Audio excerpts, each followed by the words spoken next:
Thank you so much అండి. Actually ఈ film it's a great experience. Actually it's a journey అనుకోవచ్చు.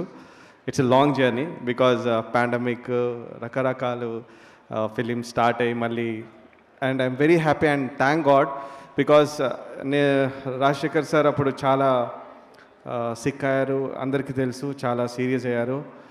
And ఇంత తొందరగా రికవర్ అయ్యి ఫిలిం ఎప్పుడు వర్క్ చేస్తామని ఎప్పుడు నేను ఫోన్ చేసి అడిగేవాడిని జీవిత మేడంని, ఎలా ఉన్నారు సార్ అని.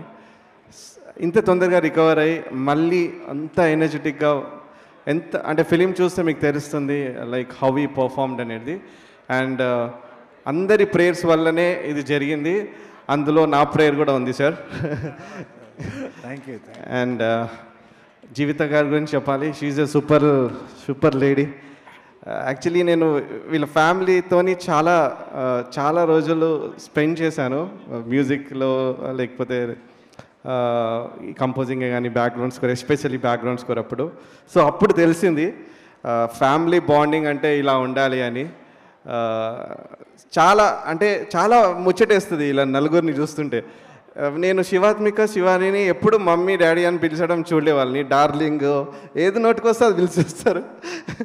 So very friendly family. And డెఫినెట్గా ఇది జీవిత గారికి ఇది ఒక పెద్ద హిట్ అవ్వాలని మనస్ఫూర్తిగా కోరుకుంటున్నాను. అండ్ 20th రిలీజ్ అవ్వబోతుంది. So please watch Shekar movie. Thank you అండి.